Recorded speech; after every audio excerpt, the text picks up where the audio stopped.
Boa noite a todos e a todas, sejam bem-vindos nesta noite fria de sexta-feira ao Centro Espírita Casa do Caminho de Campo Grande, Mato Grosso do Sul. Hoje o nosso tema do Evangelho é do capítulo 11, já terminando esse capítulo, amar ao próximo como a si mesmo, mais especificamente o item caridade para com os criminosos. Eu considero que é importante a gente entender bem o que significa os dois termos, caridade e o termo criminoso. Então nós vamos começar pelo termo caridade. E aí eu busquei o Livro dos Espíritos, mais especificamente a questão 886, em que Kardec pergunta para a espiritualidade superior o que significa caridade. Então ele diz assim, qual o verdadeiro sentido da palavra caridade, como entendia Jesus? E a espiritualidade superior responde o seguinte: benevolência para com todos, indulgência para as imperfeições dos outros e perdão das ofensas. É o famoso BIP: benevolência, indulgência e o perdão. São três aspectos que nós temos que ter e levar em consideração ao exercer a prática da caridade. A outra palavra que é importante nós sabermos os termos, o significado, é a palavra criminoso. Eu fui no dicionário e criminoso significa aquele que infringe leis. As leis terrenas, no caso, estão contidas no Código Penal.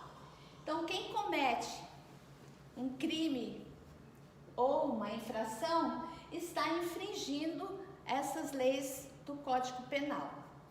Mas nós espíritas sabemos que não existe só as leis terrenas, né? Somente as leis do Código Penal. Nós temos no Evangelho, claro para nós, as leis morais.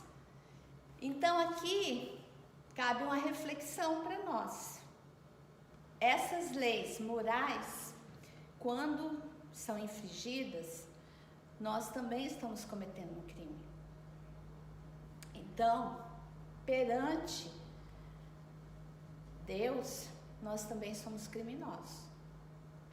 Porque veja bem, quem de nós nunca teve um pensamento de raiva, né, de ressentimento, de rancor para com o nosso semelhante? Quem de nós nunca perdeu a paciência, nunca foi intolerante? Cada vez que a gente faz isso, nós estamos cometendo uma infração. Nós estamos infringindo as leis divinas, as leis morais. Então nós estamos cometendo também um crime. Então temos que fazer essa reflexão quando a gente se depara com aquela frase: caridade para com os criminosos. Eu falei no início, o primeiro termo que significa caridade, eu li a questão do Livro dos Espíritos. Mas é importante também a gente se aprofundar um pouco mais no termo caridade.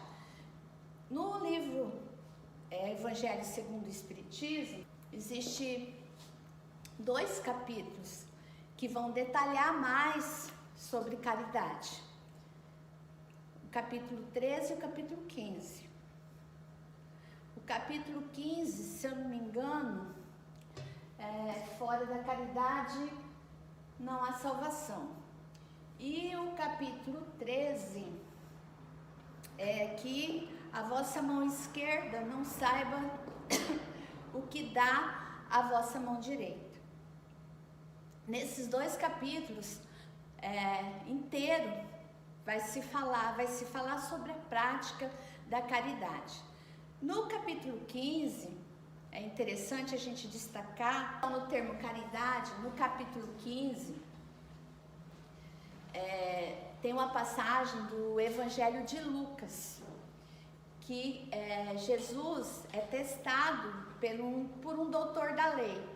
O doutor da lei era aquela pessoa que na época de Jesus conhecia a lei mosaica, que a gente, para nós, a lei mosaica que a gente vê muito falar são os 10 mandamentos, né? Mas na verdade a lei mosaica ela tem mais de 600 leis e regulamentava toda a vida deles na época, desde o que eles comeriam até como seria o dia deles, a questão da profissão, a prática do comércio, quer dizer, tudo estava regulamentado ali dentro e quem tinha conhecimento para aplicar essas leis eram os doutores da lei.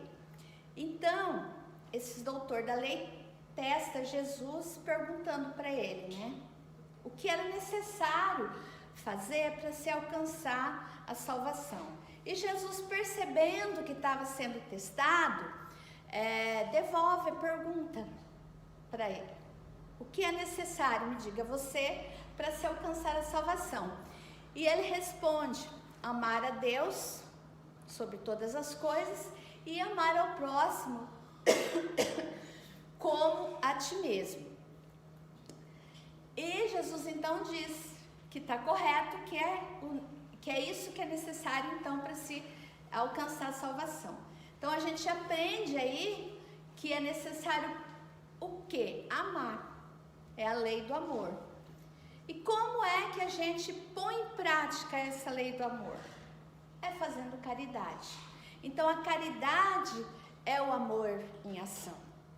Por isso que Kardec fala que fora da caridade não tem salvação. Porque para se salvar é necessário que se ame. E no capítulo 13, que que a sua mão esquerda não saiba que a sua mão direita não saiba o que dá a vossa mão esquerda, fala sobre as formas de se praticar a caridade. Então aí nós vamos ter a caridade praticada na forma de ação, quando você doa seu tempo, doa recursos financeiros, quando você compra, dá uma cesta básica, esse tipo de caridade, caridade material, e também você faz aí caridade moral. Por pensamento, quando você faz uma prece por alguém, quando você vibra positivo para essa pessoa, e por palavras, quando você diz palavras de bom ânimo, de esperança, de consoladora, né? Então lá trata as 3 formas de se praticar a caridade. Então, por que isso? Porque a caridade é um tema muito importante, é uma máxima da doutrina espírita. E aqui a gente vai ver, nesse item, caridade para os criminosos, de uma forma mais específica. No caso, o que é essa caridade para os criminosos? Para com os criminosos, na verdade. A verdadeira caridade é um dos mais sublimes ensinamentos que Deus deu ao mundo. Essa é uma frase do Evangelho. Deve existir entre os verdadeiros discípulos de sua doutrina uma fraternidade completa. Deveis amar os infelizes ou criminosos como criaturas de Deus. Pensai que sois mais repreensíveis, mais culpados que aqueles aos quais recusais o perdão e a comiseração. Essas são falas retiradas do Evangelho, desse item, que a gente vai fazer uma conversa agora. E essa passagem é de Elisabeth França. Ela deu essa mensagem, essa comunicação no século XIX, acho que por volta de 1860, não me lembro a data exata. E por essas palavras, ela nos leva a fazer reflexão e ela nos faz um alerta. Ela nos leva a fazer uma reflexão quando ela diz que a fraternidade, ela tem que ser completa. Isso quer dizer o quê? Que a fraternidade não pode ter condição, não pode ter limite. Para você ser fraterno, você não pode dizer, eu vou ser fraterno com esse ou com aquele. Eu tenho que ser fraterno com todos. Não pode ter condição nenhuma limitação. Deve ser para todos que seguem o Evangelho de Jesus, mas também para com aqueles que não seguem porque ainda não conhecem. Porque, na verdade, aquele que comete o crime, ele deve ser encarado como um espírito em aprendizagem, né? Como um espírito ou um ser que ainda não conhece, é ignorante em relação às leis divinas. Se eu passo a olhar o outro dessa forma, se eu sei que eu também sou um criminoso, porque eu também eu cometo erros, eu cometo crimes, posso não infringir as leis dos homens, mas eu infrinjo as leis de Deus. Então eu também sou um criminoso. E aí, se eu encaro o outro dessa forma, fica mais fácil de eu exercer a indulgência para com ele, de eu ser mais benevolente e de exercer o perdão.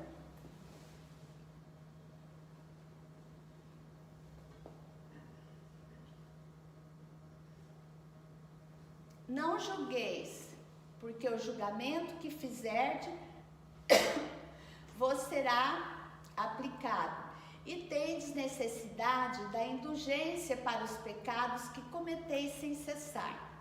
Olha isso aqui, gente, é uma coisa assim, que deve calar bem fundo na gente, porque fazer o julgamento é uma coisa que nós fazemos o tempo inteiro, né?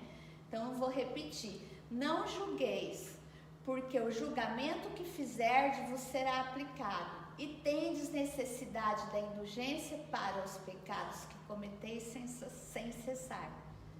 Quer dizer, a gente comete pecado o tempo inteiro. A caridade sublime, ensinada por Jesus, consiste também na benevolência concedida sempre e em todas as coisas e ao vosso próximo. Aqui novamente a gente vai ser alertado, vai ter que parar para fazer reflexão, porque a Elisabeth de França está nos dizendo que nós cometemos pecados sem cessar diariamente. E se a gente for parar para pensar, nós fazemos isso aí mesmo, né? Nós cometemos o pecado. Vou repetir de novo.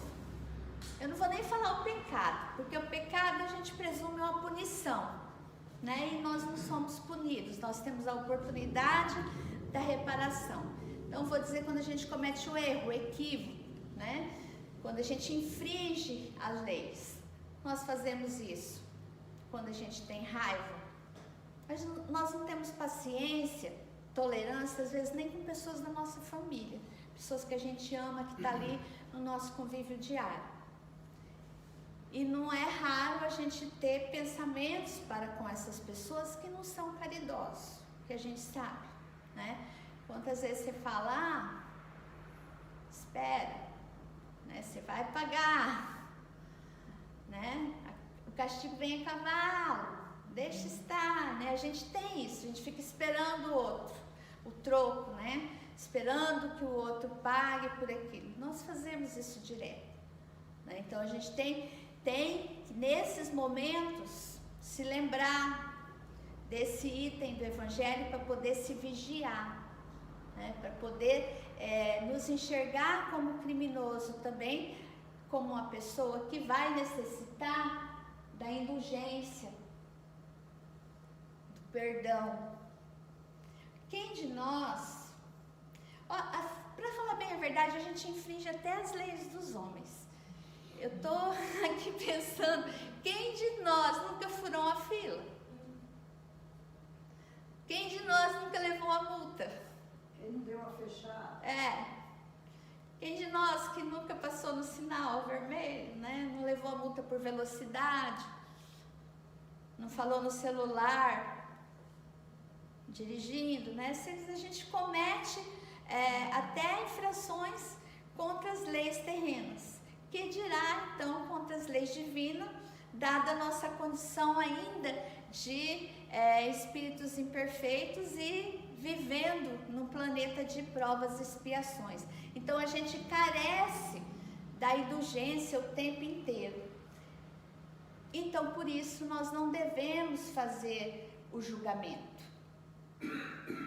Nós devemos sempre pensar que nós também cometemos o crime, que nós também somos o criminoso e vamos necessitar da caridade. Já pensou se Jesus e a pleiade de espíritos benfeitores que nos auxilia, né, que nos ampara o tempo inteiro, se eles tivessem esse tipo de pensamento, fez a escolha, agora arca com as consequências, né? Não quis fazer desse jeito? Tá aí, o Evangelho previne.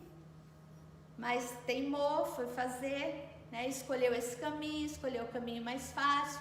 Agora vai ter que colher. Plantou vento, vai colher tempestade. Já pensou se eles pensassem assim da gente? Essa oportunidade que a gente tem, que Deus nos dá, né? Pela bondade e misericórdia divina, que é o de reparar o erro, de se reajustar, de se ajustar e reajustar com o semelhante, a gente não teria. Então, se a gente recebe isso, nós também devemos devolver, sempre evitando o julgamento, praticando sempre a indulgência para que a gente consiga exercer o perdão, porque senão a gente não vai conseguir amar e não vamos ser salvos não, né? Vamos ficar experienciando aqui na Terra mais um bom tempo, ou na Terra ou em outro lugar, né? Que a gente não sabe. A verdadeira caridade não consiste somente na esmola que dás. Deveis àqueles de quem falo o socorro de vossas preces. É a verdadeira caridade. Então a prática da caridade vai além da distribuição de alimentos, de agasalhos, né? Isso seria a caridade material, que a gente deve fazer sim. Mas praticar a caridade vai além disso. Nós temos a caridade moral, que a gente pode fazer. Aí eu não vou precisar de ficar me justificando. Mas eu não tenho, como que eu vou doar para alguém? Eu não tenho nada aqui no momento, não tem agasalho sobrando, não tem alimento, eu mal ganho para o meu sustento. Mas eu posso praticar a caridade moral. Eu posso fazer uma oração para alguém, eu posso dar uma palavra de consolo, de bom ânimo, posso visitar um doente e conversar com a minha vizinha que é sozinha e não tem ninguém para dar atenção. Então sempre a caridade moral ela é passível de ser feita. A caridade moral ela não exige muito esforço da nossa parte. Ela só consiste no quê? Em a gente se suportar, procurar conviver em harmonia com o nosso semelhante, procurar exercer o amor. Ela não julga, a caridade moral é humilde, ela não censura, porque ela tem que ser misericordiosa. Então, nós não vamos precisar de grandes recursos materiais. O que a gente precisa? Domar as nossas más inclinações, domar os nossos maus pensamentos, os nossos pensamentos que não são caridosos, e demonstrar para com o nosso semelhante que é tão criminoso quanto nós, né? A nossa capacidade de compreender, de perdoar, de saber que nós estamos na mesma condição dele, já que nós estamos aqui no planeta de provas e expiações, nós estamos na mesma condição que ele. Talvez a gente esteja no 3º ano, ele está no 1º, ou a gente está lá no ensino médio e ele está no ensino fundamental, mas está na educação básica, que é o nosso caso. Nós todos estamos no mesmo patamar, no mesmo patamar evolutivo, né? Estamos todos vivendo aí no planeta de provas e expiações. Então, se ele é criminoso, eu também sou. Se ele precisa da caridade, eu também preciso. Por isso eu não devo, eu devo evitar o julgamento e devo evitar sempre os pensamentos não caridosos, para que eu possa exercer a caridade moral, que é mais fácil para mim. Não exige grandes recursos. Os tempos estão próximos. Digo ainda em que a fraternidade reinará nesse globo. A Elizabeth de França nos chama a atenção que nós estamos nos aproximando daquele momento em que a Terra deixará de ser um planeta de expiação e prova e passará a ser um planeta de regeneração. No planeta de regeneração, nós sabemos, o bem prevalece sobre o mal, né? Um planeta em que a lei do amor de Jesus vai reger a vida de todos os seres humanos, né? Onde a fraternidade vai reinar. A lei de amor vai ser a regra, não vai ser a exceção como é agora. Então, nós devemos estar nos vigiando o tempo inteiro. O tempo inteiro. Para que nós não julguemos e possamos dessa forma estar praticando a caridade. Para que nós possamos ser merecedores de fazer parte desse mundo novo que a gente está caminhando para ele, que é o mundo de regeneração. E aí, para finalizar e ilustrar bem o que significa caridade para com o criminoso, eu vou contar, uma historinha que, na verdade, ela não é uma historinha fictícia, ela é uma história verdadeira mesmo. Ela aconteceu com o Chico, em São Leopoldo, e ela foi contada. Eu conheci a história numa palestra do Divaldo, né? O Divaldo conta ela na palestra dele. Isso ele disse que aconteceu em São Leopoldo, lá quando o Chico começou o apostolado dele. Aconteceu um assassinato na cidade. Um rapaz bem jovem foi assassinado. Ele era filho único, a mãe era viúva, e assim, como era uma cidade pequena, aquilo chocou todo mundo, né? Um crime, né? Um crime de assassinato, um crime de morte, deixou muita gente indignada e triste, né, com o acontecido. E no meio dessa comoção, nos dias que tinha acontecido, né, naqueles dias, Chico, apareceu um espírito, né, para o Chico e falou para ele que ele deveria pegar o evangelho e fazer o evangelho do lar na casa de uma senhora, que à noite marcou o dia e o horário, falou, esse dia, esse horário você vai fazer o evangelho lá na casa dessa pessoa. E o Chico disse, no dia pegou o evangelho e no horário marcado foi lá para a casa da pessoa. Chegou uma senhora, atendeu ele explicou, né? Eu vim fazer orações e fazer o evangelho com a senhora e tal. E ela é uma pessoa simples, né? Uma pessoa de fé, ficou feliz até, né? Com a chegada do Chico. E ajeitou já um canto na sala da casa dela para que fosse feito o evangelho. E bem, começaram o evangelho e o Chico abriu perdão às ofensas, era o tema. Começou a leitura, bateu na porta. Alguém bateu na porta. Ela parou e foi atender. Era um pedinte, pediu comida. Ele estava com fome, pediu um prato de comida. Aí ela explicou para ele, olha, eu acabei de começar o evangelho aqui com o seu Chico, né? Eu te dou a comida, mas depois que a gente terminar, não vai demorar, né? Você entra e espera um pouquinho. E o pedinte entrou, ela arrumou um lugar, ele sentou, daí o Chico continuou, fez a leitura, explicou o trecho e fez a prece, encerrou, né, o evangelho.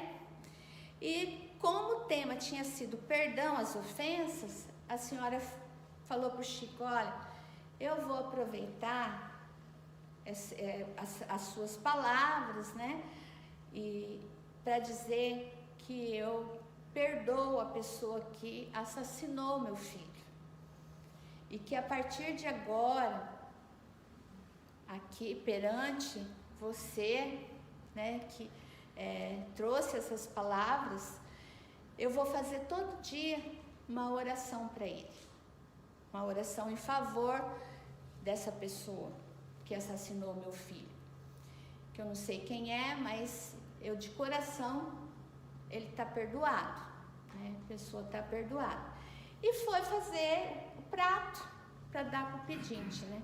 Quando ela voltou com o prato, ele perguntou para ela, a senhora é a mãe do rapaz que foi assassinado? Ela falou, sim, eu sou a mãe dele. Ele falou, eu sou o assassino. Fui eu quem assassinou seu filho. E por conta agora dessas palavras que a senhora falou e do que eu ouvi aqui, eu vou sair daqui, vou procurar a polícia, eu vou me entregar e eu vou procurar ser uma pessoa melhor a partir de agora. E assim ele fez. Foi, né, procurou a polícia, confessou, né, foi cumprir a pena dele. Então a gente observa que o perdão da mãe foi fundamental para a mudança de atitude do criminoso. Mas a história não termina ainda não. O Chico volta para casa.